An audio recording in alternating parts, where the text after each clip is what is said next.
All right, we're going to continue our discussion of the nervous system today. And the last time we talked, it was about the different cells of the nervous system. We already talked about neurons and the functions of the different parts of a neuron. Now we'll talk about these supportive cells, which are called the neuroglia. Or another name for them are glial cells. Think of those like nerve glue. They essentially support and hold nervous tissue together to allow it to function properly. And there's a couple of different neuroglia that we're going to talk about that has unique functions. First one we're going to talk about are the astrocytes. Astrocytes are cells of nervous tissue that form what we call the blood-brain barrier. They have these special foot processes on the cellular extensions of the astrocytes that wraps around the capillaries serving nervous tissue as well as around the neurons in that nervous tissue. So it not only supports the neurons and holds them in place in the nervous tissue, but it also forms a barrier between what's in the capillaries to what can leak out of those capillaries into the nervous tissue. Next are the glial cells, or the microglial cells, and their job is to serve kind of like a janitor in the nervous tissue. They help ingest or endocytose. Phagocytose is another name of that. We talked about when we bring things into the cell, that's called phagocytosis. So the microglial cells are phagocytes, and that they ingest debris and bacteria that might get into nervous tissue or just byproducts of nervous tissue, old organelles, damaged neurons. These microglial cells clean up the tissue and keep it healthy and protect it from infection. The ependymal cells are special ciliated cells. Here we can see the cilia, and they secrete cerebral spinal fluid. So as that cerebral spinal fluid is secreted by the ependymal cells, the cilia moves that cerebral spinal fluid along and helps to circulate it through the ventricles or open spaces inside the brain. So ependymal cells are very important for nourishing neurons and providing that cerebral spinal fluid which bathes our brain and spinal cord. These Schwann cells are special cells that we find associated with axons of a neuron, and they secrete myelin around a portion of a neuron in the peripheral nervous system. So here we can see a Schwann cell forming myelin around a portion of the neuron here, a portion of the axon in the neuron. Now remember, only axons are myelinated. Dendrites and cell bodies of a neuron are not myelinated. They don't need that insulation. Only the axons of neurons are myelinated. And not all axons are myelinated.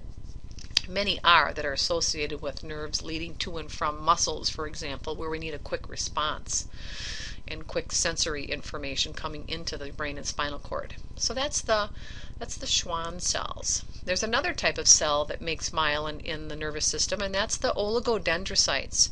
Now the name oligo means many, so if we look and see, here is a nucleus of an oligodendrocyte, and it's secreting this blue myelin, which is the color shown in this picture or this diagram for myelin. We can see it's secreting myelin over several neurons. So there's 3 different neurons here that are being myelinated, or 3 different axons, I should say, being shown here that are being myelinated by this one oligodendrocyte. And this happens in the central nervous system, in the brain and spinal cord. So the key word here, the oligodendrocytes myelinate neurons or axons in the central nervous system, where Schwann cells myelinate axons in the peripheral nervous system. And one oligodendrocyte can myelinate several different axons, where one Schwann cell only myelinates just a portion of an axon. So these glial cells, before we move on talking about that, the glial cells, these are the ones that can undergo mitosis and divide in order to replace themselves, and again keeping our nervous tissue healthy.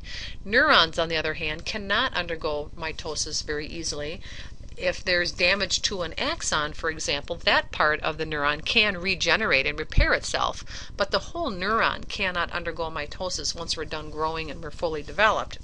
Or if it does, it's to a limited degree. But these glial cells are very actively mitotic, and these are the cells that actually contribute to brain tumors. So if someone has a cancer in there that originates in their brain, forming either a benign tumor, that means not cancerous, or a cancerous tumor, it's the glial cells that are responsible for forming those tumors, not the neurons. So myelinated, unmyelinated axons. In some cases we have unmyelinated axons where we don't want a real quick response, because when an axon is myelinated, it helps speed the transmission of that impulse down that neuron to the next neuron to the organ that it's stimulating. So in some cases we don't want a fast response. For example, in the intestinal tract, if we're going to be moving stool through the intestinal tract and stimulating a bowel movement, we wouldn't want that to happen instantaneously. We want that to be a gradual process over time. The same thing with endocrine hormone secretion. In some cases we don't want to secrete a hormone rapidly. For example, adrenaline. We wouldn't want huge adrenaline rush unless we're in a fight or flight situation where we need a big response. But in some cases we have a little bit of adrenaline response to increase heart rate or increase or assist with breathing by dilating the airways. But that should be more of a slower release, not an instantly, quick release. But in some cases, it is, in the sense of that fight or flight response. So myelination is beneficial in some aspects, but in other areas it's not necessary to have myelinated axons, where we want a slow response to nervous stimulation. And again, the best example of that is in the digestive tract, where things move more slowly. So next we're going to talk about electrical signals. And electrical signals, another name for those, are called action potentials. And an action potential is simply a signal as the result of ion concentration differences over a neuron, specifically starting at the dendrites and moving toward the axon. But an actual action potential occurs only on the axon. And you have a handout in your on Blackboard that helps to understand the axon a little better. I'm going to go show you where that is so you can find that. If you look in the folder on Blackboard, actually I'll go into our Blackboard and go down to participation assignments on the left hand side, and we're going to go to the action potential activity. If we open that up, we get this large structure here that is an axon. This large rectangular region is just taking the axon of this neuron and blowing it up to make it larger to show what's happening inside the axon.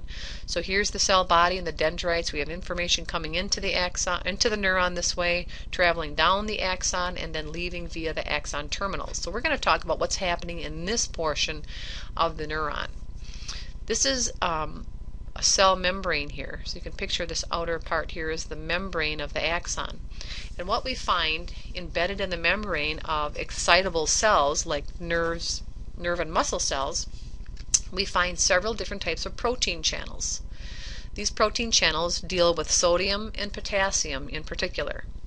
There's other ions that do play a role in nerve impulses and muscle contraction, but we're going to focus on those relating to stimulating a muscle and stimulating a neuron, and that's dealing with potassium and sodium. So what this is here, and you can, if you print this off, I recommend you print this off before we continue so you can actually label this sheet as we go through. But how you would label this here, this is a potassium leak channel, which means potassium can freely move through these channels, and it's specific to potassium. And then this circle here is an example of a sodium-potassium pump. So this is a sodium-potassium pump where it's taking 3 sodium and pulling it out of the cell, dumping it out here into the extracellular fluid. And this is also taking potassium, 2 potassium from outside the cell and putting it into the cell. So it's constantly cycling in the membrane, removing 3 sodium from the cell and adding 2 potassium into the cell. So as a result, we find that there's more sodium outside the cell and more potassium inside the cell because of the action of this sodium and potassium pump. And here I've drawn 4 of those in the membrane. So you can go ahead and label those, the 4 sodium potassium pumps, with an arrow showing 3 sodium going out, 2 sodium going in, and that requires ATP because they're going against their concentration gradients. When we're dumping sodium outside the cell where there's already more sodium, and we're taking potassium and bringing it into the cell where there's already more potassium, that's going against the concentration gradient, so that's going to require ATP energy.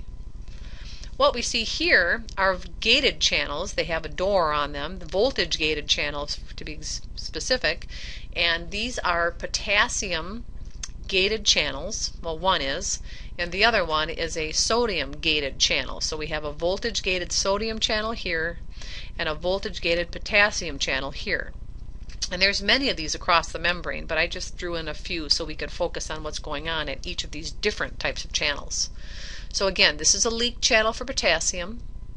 This is a leak channel for sodium. There are 4 sodium-potassium pumps shown here. And then these are the voltage gated channels, one for sodium, one for potassium. And those are basically the main players when we talk about the action potential in terms of how ions are moving back and forth across the membrane, which results in what we call the action potential. So I'm going to go back to our PowerPoint. Keep this handy because I will refer back to this. So these electrical signals are simply changes in ion concentration across the membrane of an axon of a neuron. So ion concentration differences is something you'd want to highlight and really understand, that we're opening and closing ion channels, allowing ions to move across the membrane. We're not actually having an impulse, an electrical impulse traveling down the membrane like traveling a distance. We're just opening up channels across the membrane to allow ions to flow across the membrane. So here's the sodium-potassium pump I just talked about. Here we can see 3 sodium are being picked up from inside the cell, and here it's being dumped out of the cell. Here we have 2 potassium are being brought into the cell from the outside, and then they're dumped inside. So we have potassium building up inside the cell, and we have sodium building up outside the cell. And I have an animation to show you about that, so let's go on to our website here and go into our folder.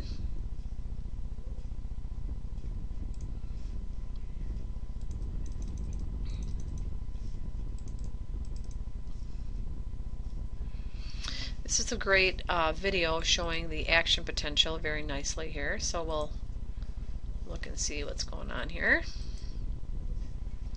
So here's my membrane. See the dashed lines here, the little gray dashed lines? That's the membrane. And here's the inside of the axon. Okay, so this is the intracellular fluid, this region here. And what do we see in the intracellular fluid? We see some proteins here. We see some potassium ions. And we see a chloride ion. So if I click on one of these, it just gives you more explanation about what that is. Here's a protein. Proteins are stuck inside the cell, and they cannot move through these channels. So that's always going to leave some negativity inside of the cell, because proteins are negatively charged and they can't leave the cell unless they have special transporters. So they don't play a role of moving back and forth through the membrane with the nervous or action potential in the nervous system. But they do play roles in other areas, such as transporting substances in the body. But we'll get to that more in the endocrine system and in your more advanced levels of anatomy and physiology. So we're going to start with just looking at what happens here. We see our cell is slightly negative on the inside because of these negatively charged proteins that are stuck inside the cell. And if you look outside, there's lots of positive sodium outside, lots of positive potassium inside because of these pumps. These sodium and potassium pumps keep dumping sodium out and bringing potassium in. As a result, we have lots of positive potassium inside, positive sodium outside, but a negative charge inside the cell compared to outside the cell because of these negatively charged proteins. So if I play this, we see some changes that occur when we stimulate a membrane. And here's what happens. If I look at the first part, when this is first moving, what we see is these channels right here, these red channels, that door opens up. This is a voltage-gated sodium channel. When voltage-gated sodium channels are stimulated to open, which is what happens when we stimulate a neuron, we open up voltage-gated sodium channels. For example, when we're seeing light, hearing sound, tasting something, that stimulus results in the opening of voltage-gated sodium channels. So that opening up of those channels allows sodium to enter the cell. Well, what's going to happen if we bring a bunch of positive ions into the cell that we said was slightly negative because of these proteins? If I bring in more and more positive, that's going to cancel out these negative proteins. It's going to make it positive inside the cell. And that's what we see happening in this graph. Once these sodium channels open here and allow sodium in, the membrane potential, the charge inside compared to outside, is no longer negative, but it's climbing up to be more positive as these positive sodium ions enter. As it enters, if we back up just a hair, we can't really back up though, as it enters, that stimulates the other type of channel in the membrane to open. These are voltage-gated potassium channels. As those open, that causes potassium to leave the cell, because there's a lot of potassium inside here, remember, from the sodium-potassium pump. They're going to be stimulated to flow out just by natural diffusion from high to low concentration, which we've talked about already. That potassium will leave the cell, and as we lose positive ions from this inside of the cell, that leaves again those negative proteins behind, and we're losing positive ions. That's going to cause it to become negative inside the cell again. So we watch as those potassiums leave, we see it becomes negative again. And then we have this pump at the end pulling everything back to where they were at the beginning. So let's watch again. Sodium channels open, sodium enters, becomes more positive inside the cell. Once we get to a plus 40 inside the cell, that stimulates the voltage-gated potassium channels to open. Potassium leaves, we become more negative. And as we get down near the bottom of our graph here, we'll see how everything closes. Watch the potassium channels.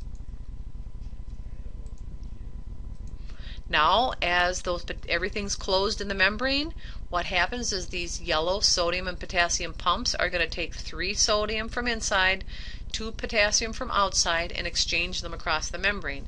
And that resets up the membrane to put all those ions back where they were to start the next stimulation or the next action potential. So we can watch this as it occurs here. There goes the sodium-potassium pump, 3 sodium going out, 2 potassium in, and the process begins all over again. So let's watch it again. First thing that's going to happen is voltage-gated sodium channels are going to open, and which way is sodium going to flow? If you said into the cell, you are correct. And what do we call that process of sodium flowing into the cell and making the cell more positive on the inside? Take a look at the graph above, that process where it's becoming more positive inside. This process is called depolarization. Let's watch that. Sodium channels open, becomes more positive. I'm going to play that through. I didn't stop at just the right spot. Sodium-potassium pump. So let's watch it go again. Sodium comes through. Then we notice as it gets to the top here, what else opens up? The potassium voltage-gated channels. Then potassium leaves. As potassium leaves, that makes it more negative inside the cell again because we're losing positive potassium ions. That negative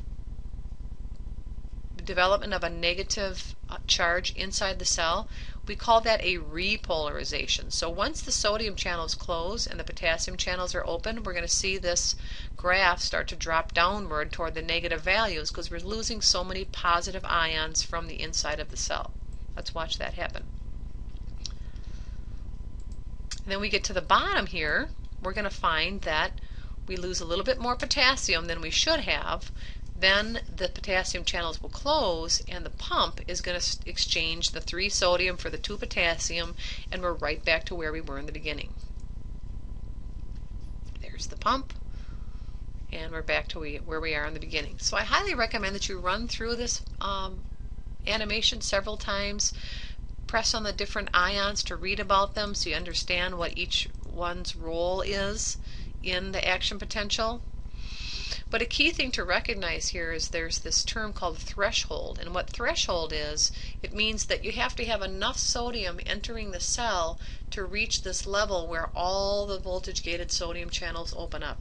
Kind of like a horse race, that when the gun goes off, all the doors open and the horses go around the track. It's the same thing with a nerve impulse or with an action potential. In order to get all those voltage-gated channels to open and to stimulate a membrane, we have to reach threshold. For example, for light to strike your eye and produce an image, you need enough light to enter your eye to reach threshold and fire off an action potential to carry down that neuron to the next neuron in series. So we'll go back to our PowerPoint here.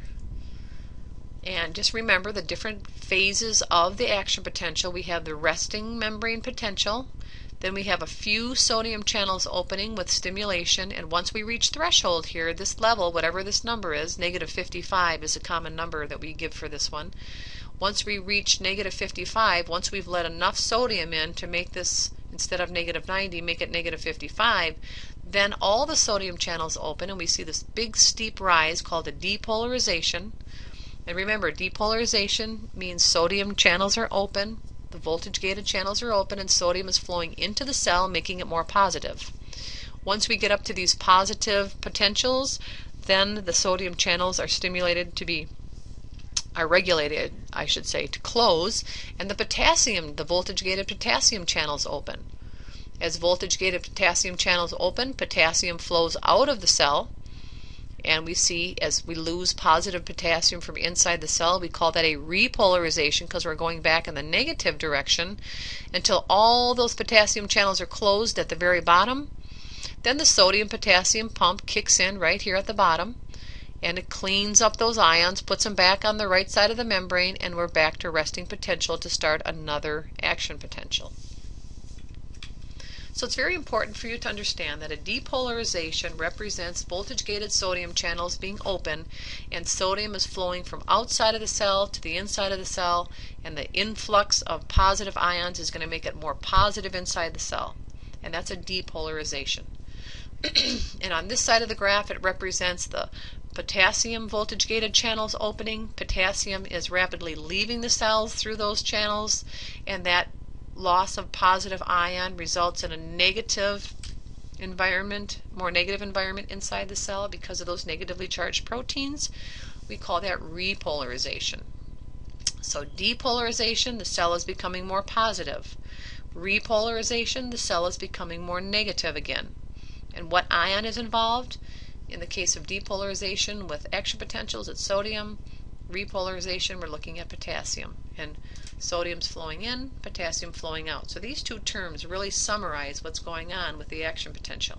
And be sure you know what this term means, what ions involved, what direction it's flowing, in or out, and what's happening to the cell as a result of that ion moving in or out.